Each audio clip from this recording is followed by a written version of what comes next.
Hi, I'm Gina Bennett. I'm going to explain social identity theory, sociometer theory, and how we can increase workplace inclusion along with diversity climate. Diversity climate is the employee's perceptions regarding the extent to which the organization values and integrates diversity and supports it through fair employment practices. Sadly, this is often a disappointment in my experience after orientation. We're all about making people understand diversity and inclusion or multiculturalism or things like that, but once you get on the job, it's often not practiced. Social identity theory explains that part of who we are comes from the groups we belong to. In the workplace, this creates sometimes an in-group and an out-group. In my last job, there were people that a lot of people were involved in NA and NA outside of work, as well as having been in prison or in the Navy. I didn't come from any of those backgrounds, so I was in the out group.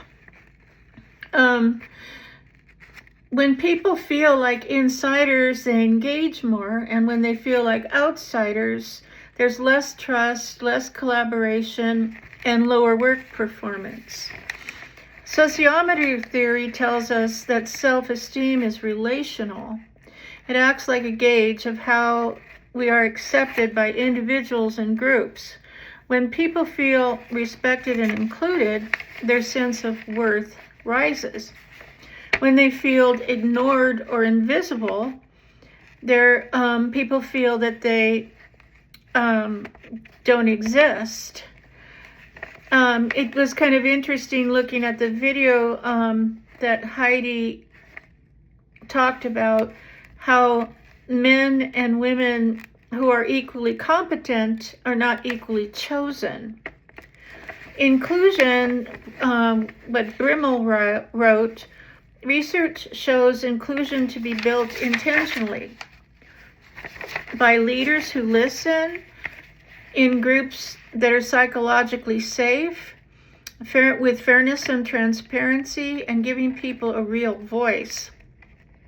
It's not just diversity numbers, because inclusion isn't about just who is present, but how people are treated or accepted for who they are inside and out.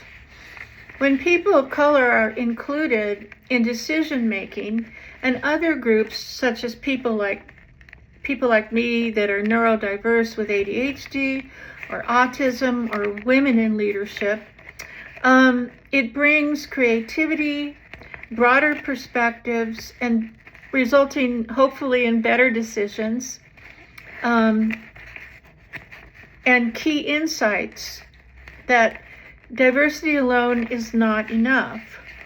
Inclusion is what makes it work.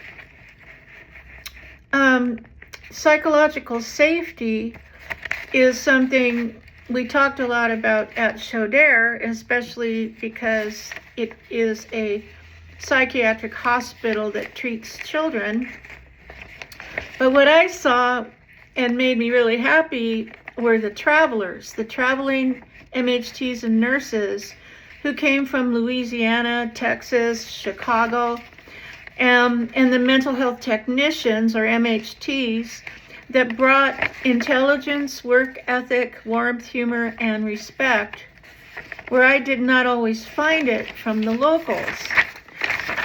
I'm probably going to say something here that's not socially acceptable, but Montana is a really white state, and I grew up in LA where there was a lot of diversity. What I experienced there was implicit bias and ageism, and it was a constant battle for me. At home, when I was growing up, the people of color were my next door neighbors, my friends, my classmates at school. And so when the MHTs came in, I felt more like I belonged, even though looking at me, you might think I'm white. But being half Italian is not the same as being a Norwegian blonde person up here. So what I enjoyed was the people calling me mama affectionately because of my age, or holding the elevator for me, or smiling when I walked by, or talking to me when I stood in line, or in the ladies' room when I was washing my hands. Some of the other people just did not see me because I was wearing a black kitchen uniform. It was a lot easier to get dressed in the morning than when I had to get dressed up in the old days. So sociometer theory in action is belonging and rising or falling based on how people are treated and how we treat each other. I liked the single-mindedness in the other video because we need champions for all of these things. Inclusion isn't just a policy. It's not just being who we are, but it is something we create moment by moment, and it matters. Thank you for watching my video. I look forward to your comments.